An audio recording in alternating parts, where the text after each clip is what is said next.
ওমানের শ্রমবাজার ও নতুন ভিসা নীতি নিয়ে আপনি একদম সঠিক এবং গুরুত্বপূর্ণ তথ্যটি ধরেছেন।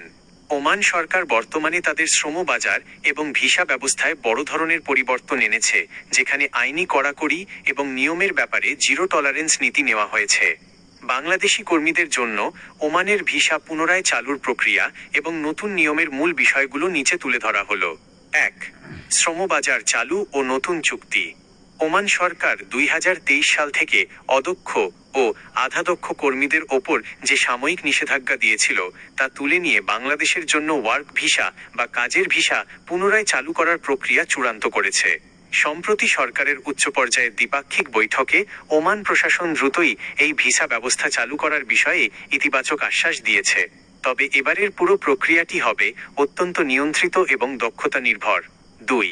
নতুন ভিসা নীতি ও কঠোর নিয়মাবলী। নতুন নীতিমালায় ওমান সরকার অবৈধভাবে অবস্থান এবং কর্মক্ষেত্রে অনিয়ম বন্ধ করতে বেশ কিছু কঠোর আইন করেছে। লাইসেন্স বাধ্যতামূলক, জ্বালানি, খনিজ ও অন্যান্য গুরুত্বপূর্ণ খাতে টেকনিশিয়ান, ওয়েল্ডার বা ক্রেন অপারেটরের মতো পদে কাজ করতে হলে নির্দিষ্ট মেয়াদের মধ্যে প্রফেশনাল প্র্যাকটিস লাইসেন্স বা দক্ষতা সার্টিফিকেট নিতে হবে। এটি ছাড়া কাজের পারমিট ইস্যু বা রিনিউ নবায়ন করা হবে না।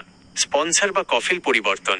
বৈধ অনুমতি বা কফিল পরিবর্তনের আনুষ্ঠানিক প্রক্রিয়া এনওসি ছাড়া অন্য কোথাও কাজ করা সম্পূর্ণ অবৈধ। ৩.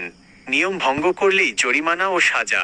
নতুন নিয়মে আইন অমান্যকারীদের জন্য শাস্তির মাত্রা অনেক বাড়িয়ে দেওয়া হয়েছে। ওভারস্টে বা অতিরিক্ত থাকা, ভিসার মেয়াদ শেষ হওয়ার পর ওমানে অবস্থান করলে প্রতিদিনের জন্য নির্দিষ্ট হারে জরিমানা গুনতে হবে। অবৈধভাবে কাজ করা, ফ্রি ভিসা বা এক কফিলের ভিসা নিয়ে অন্য জায়গায় কাজ করলে কর্মী এবং নিয়োগকর্তা উভয়কেই মোটা অঙ্কের জরিমানা, জেল এবং ওমান থেকে স্থায়ীভাবে ডিপোর্ট, বহিষ্কার করা হচ্ছে।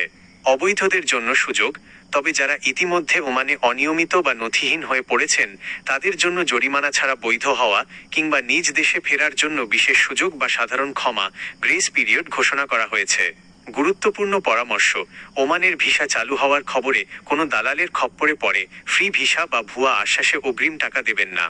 নতুন নিয়মে ফ্রি ভিসায় গিয়ে ধরা পড়লে কোনো ছাড় দেওয়া হচ্ছে না, তাই জেনুইন কোম্পানির অফার লেটার এবং বিএমইটি ক্লিয়ারেন্স দেখে নিশ্চিত হয়ে পা বাড়ান।